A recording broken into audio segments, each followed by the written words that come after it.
vortex of emotion after that episode. Really, what a roller coaster. Some of the emotions are good, and as you can see, some not so good. But I loved the first half of the episode, maybe even the first 2/3. Wow, not only is Daredevil back, complete with his own hallway fight once again, I couldn't believe he was in another hallway. But dare I say, he's better than ever. Oh, I'm so happily surprised after what happened with Kingpin on the Hawkeye show. I should have had more faith in Charlie Cox, who is an amazing actor. After playing Daredevil for years, he knows the character as well as any of the MCU stars. But I'd forgotten he's also a very good romantic actor as well. See, before Daredevil, I first came across Mr. Charlie Cox on a show called Boardwalk Empire, where, interestingly enough, he was a henchman. He believed in the cause. For Steve Buscemi's Nucky Thompson, and he ended up having an affair with Nucky's wife, played by the wonderful Kelly MacDonald. Very sexy stuff, largely because of those two actors. It was really great. I was like, this Charlie Cox, he interests me. And sure enough, he flirted up a storm here. Wow, he was sending signals left and right. The MCU Matt Murdock is sexy, funny. Am I wearing pants? Great line. So good, kind, very kind, an excellent lawyer, and an extremely talented vigilante. In fact, he felt more like the comics than ever before. But which comics? I think this is where we're having a little bit of a problem. See, as some fans pointed out yesterday on social media when the clip from today's episode first dropped, in the recent comics, largely written by Mark Waid and Charles Soule, who, by the way, wrote the last She-Hulk, or one of the last She-Hulk iterations that this show is based on, where he brought Matt Murdock over as a guest star. When they were both in court together, it reminded me so much of that story. It was great. But to those Daredevil comics, there was definitely a fun, light tone. It still did the other things, but it had the lighter tone. Even visually, artistically, it was lighter. So that's the Daredevil comic that I am the most familiar with. I read that whole run. Incredible. Really good stuff. However, I can see that if you're more familiar with Frank Miller's Daredevil and the Netflix series, then this might be quite jarring for you. Oh, but I loved it. And how can anyone be upset considering the action that we got? Oh, director Kat Coiro seemed to wake up with this episode. I, in fact, made sure I checked who the director was because I felt it was so much better directed. I was like, did they bring someone else in? And I was like, no, it's the same lady. Why haven't all the episodes been this well directed? Like when the camera movement came around Daredevil to the front, and they had the music just like from Amy Doherty, like really going. I mean, talk about getting your heart rate going. It was incredible. I was like, this is an action sequence. Oh, I loved it. I loved it so much. Now, sure, sometimes it was clearly a digital double Daredevil, but I thought it was convincing enough, and you know I love the flippy flips. Oh, it was great. And the flippy flips look good on Matt Murdock. He is a rooftop vigilante, and it was a very good idea to put him in a parking garage, a multi-level parking garage, and a warehouse, the most New York City-style locations you can find in LA outside of a movie studio back lot. That would have been fun, too, though, if they do a She-Hulk season 2. That would be really fun. As I said, he even got a hallway fight, complete with brooding lighting. I thought that was great.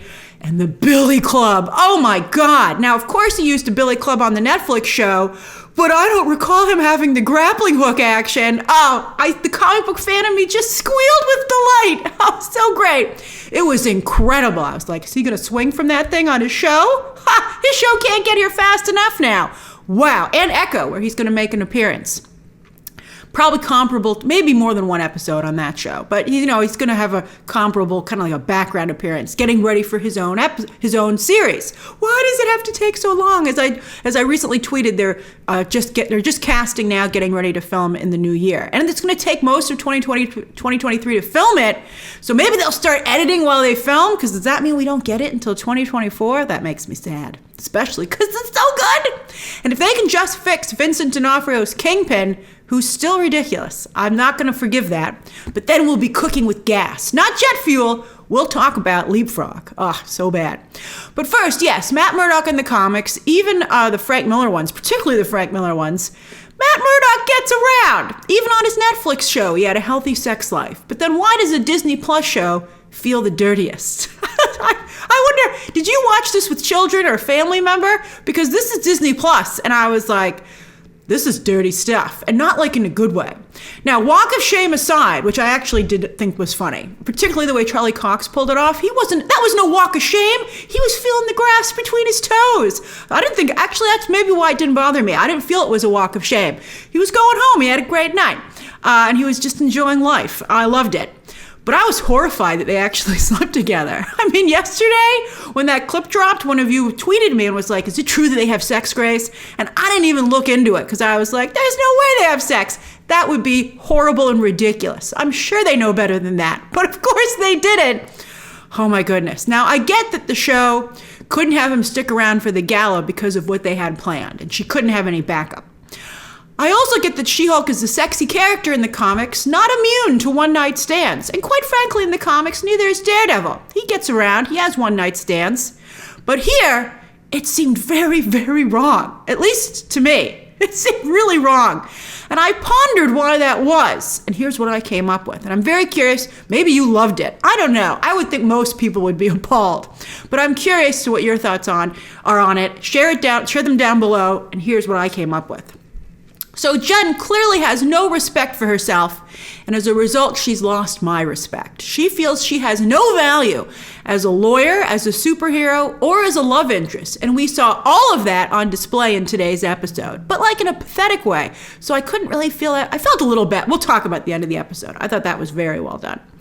But still, it could have been better. But let's start with love interest. Matt was definitely flirting with her, and she was definitely flirting with him. I felt the vibe that was out there, Jen. I felt it too. And at the bar and later on the rooftop, I felt how lucky we were that the MCU had paired up such two fantastic actors with Tatiana Maslany and Charlie Cox. I was like, wow, what a joy to get to see these two actors work. But this show has made Jen so desperate, again, in every way possible, including romance, that it sucks all the fun out of them hooking up. I mean, she's made it clear that the character would pretty much sleep with anybody. So I don't think Matt should be that flattered. He buys her one drink. The green was hilarious, though. And they have one fight together, and then they hook up immediately. I mean, the vibe I was feeling was cute, wholesome. That's the vibe I was picking up between the two of them. Not rip each other's clothes off, in heat. I mean, that vibe can be out there. We've seen that vibe. I don't really know if it can exist on Disney Plus, but that's not the vibe this episode had put out there. So when they did rip each other's clothes off, again, I was kind of deeply disturbed. I was like, get out of there, Matt. I'm very protective of him after watching, 3 seasons with the character. It just felt cheap. Like the bra on the Daredevil mask in the end credits. Come on. It's so disrespectful to the character. Also, boiling Captain... I mean, the America's ass joke was very funny. And I thought it was, in Endgame. Maybe because also it was like more locker room talk because Paul Rudd made the joke. But they moved on from that. And I even thought the stuff at the beginning of this series was funny with Cap's virginity. But like on her phone, she just had pictures of Cap's butt. It rubs me the wrong way. I'm like, you can't have one picture of his face? I didn't like that. It's not like we're talking about Nightwing here, who's famous for his butt. They're just let Nightwing keep the butt mantle, please. But still, it's never just been all about the butt. Even with I can't believe what this show is having us discuss with Nightwing.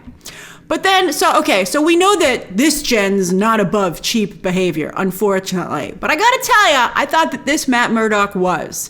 This is the Matt Murdock who's supposed to laugh at her proposition and say, I'd really like to buy you dinner first. And they could have just stopped for some fast food on the way to her apartment, just so he felt like a gentleman. I would have been not only okay with that compromise, but I think it would have worked out great. And I think it would have really cushioned the blow of that episode. It was just really bizarre. I did not care for it.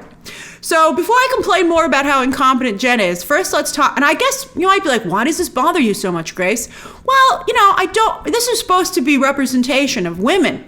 And I feel like this show highlights all the worst qualities of women that women are made fun of, and it just puts women in such a bad light that I feel really bad about it. All right, so anyway. particularly career women. People have been really harsh on career women, particularly these days because it's been politicized. And so to show a career woman as having all the horrible qualities that career women are accused of, I take that personally. All right, so let's talk about the ending of the episode, which was very disturbing, intentionally so, and I thought they pulled it off very well. Although, again, it could have been better. Now, I have never seen an awards show where everybody wins. Clearly, that is once again this show's forced commentary on how women are treated by society. Although, after the real-life horrible acceptance speech by that producer for The Queen's Gambit, I do feel that this presenter's tone-deaf Ginger Rogers joke was actually all too real. Oh, that was bad. But then when Hulk King and the Intelligencia literally crashed the party and started putting Jen's very private information up on the screen for everyone, including her parents, to see, that was horrifying. And I think it really hit home because, again, this is the kind of attack that women have had to deal with too often these days. And it's kind of brilliant, too, for once on this show, because it's the kind of attack that She-Hulk is not invulnerable to. When she was with Daredevil, he was like, oh, they have weapons. And she's like, I'm invulnerable. Don't worry about it. But she's not invulnerable to an emotional attack.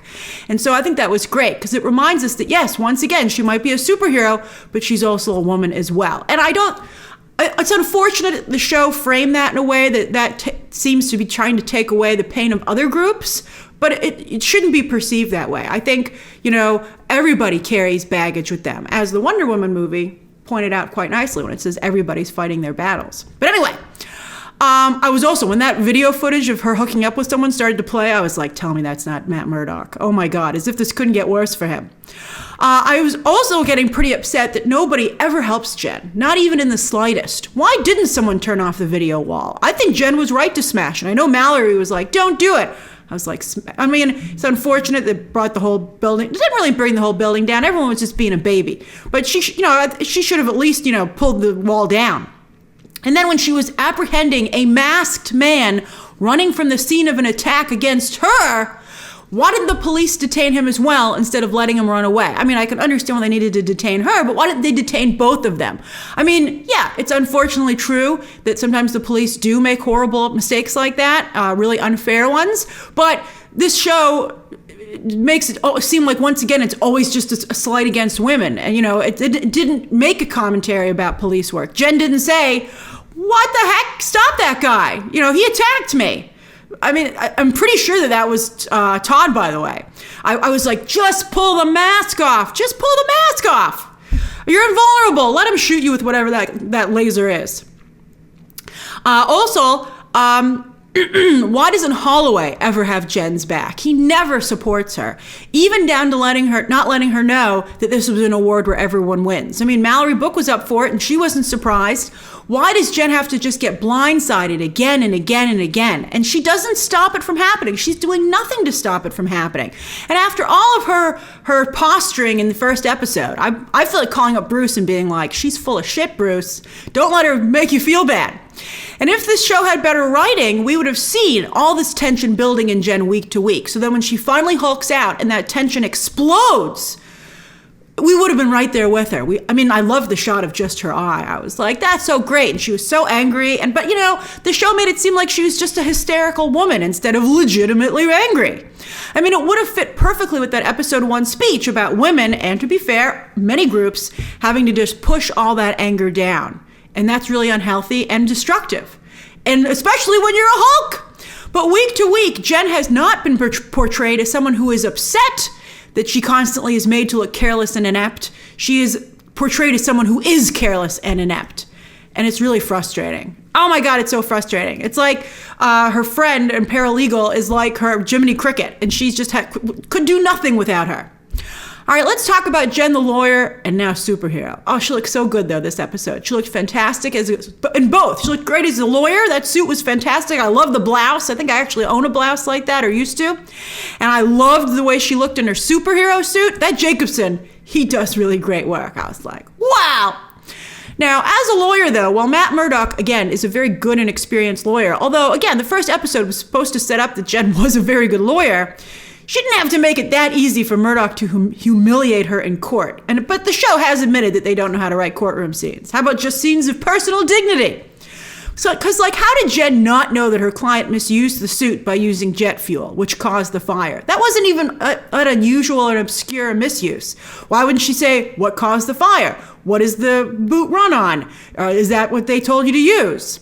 And then when she approached Luke Jacobson, aka Edna Mode, love him, why wasn't she more friendly? Because she has a relationship with him. She was combative right out of the gate. She caused that problem. I mean, I know he didn't have a particularly good attitude either, but she should have said, Luke, baby, I love you, but listen, Leapfrog's father is a very rich and powerful man, as I'm sure you know because you send him the bills, I'm sure. He's coming after you, so let's try to find a way to make this go away, or help me help you. Jen's assumptions as a lawyer are quite dangerous, and so are her assumptions as a superhero. Again, it's hard to sympathize with someone who makes such stupid mistakes again and again and again. She just assumed Daredevil was in the wrong. She didn't even try to find out what was going on there, what the context was, especially when she knows her client is an idiot. I appreciated seeing her finally be a Hulk, though, but not only was the property damage spectacular and unnecessary, she has full control of her emotions, unlike angry Bruce Banner. But I gasped out loud when she air clapped Daredevil and he flew into that car. Because I was like, he doesn't have super healing. I'm pretty sure you either killed him or he's at least seriously injured. I mean, this is the MCU, so he just popped right back up. He didn't even seem to have a bruise. I saw him plenty bruised on the Netflix show all the time. But I guess, again, as I said, this is what happens in the MCU. But really, as a Hulk, she could easily kill someone, and she doesn't seem to take that seriously at all. How about the structural integrity of the parking garage when she split the floor in half? I'm like, I think the building might tumble and there could be someone walking outside. I mean, I know it's LA and nobody walks, but when if someone was using that parking garage and entering, she just picked up someone's car without any regard for, their personal belongings. I don't think the Sokovia Accords should have been repealed, as Matt Murdock revealed in court, quite frankly. I'm like, this is a real cluster F.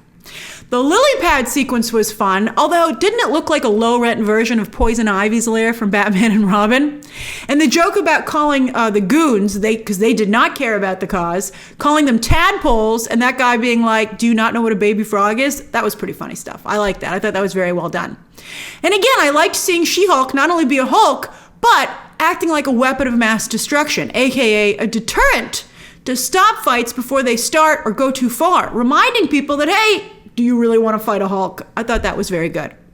Lots of MCU and Marvel Comics references this week. The Wakandan stuff with Todd, that was just awful. I mean, I know it was supposed to be, but I just think he's revolting. Again, there's just something about that actor.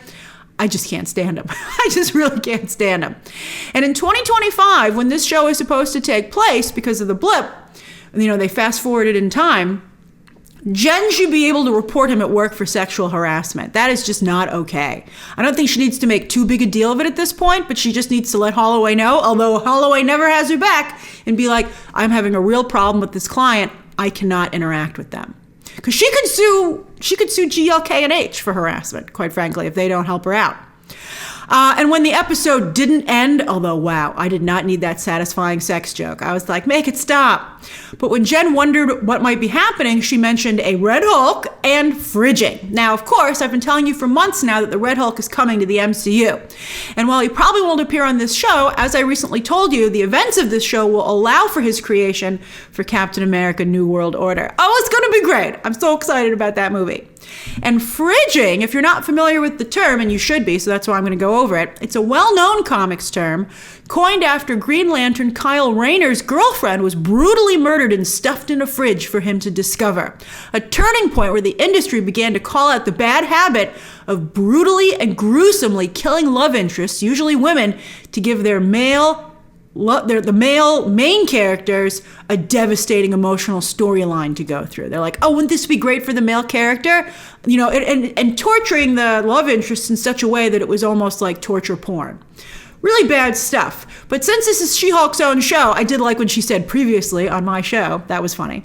But she can't get fridged because she's the main character. I mean, only Matt Murdock could get fridged on the show, or anyone she's well, she doesn't have any other good, valid love interests. But anyway, her bringing that up then kind of is making light of the term. So that didn't sit very well with me either. So anyway, these are my complex thoughts on She-Hulk episode 8. I still think the first episode is the best, But now I would say this is actually the second best episode, followed up by episode 4. Those are my 3 favorites so far.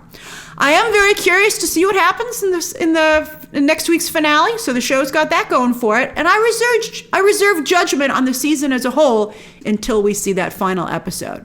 So what do you think of this week's episode, Daredevil joining the MCU, and Jen as a lawyer, superhero, and love interest? Share those thoughts down below, subscribe today, and of course, as always, you can check out some more videos right now.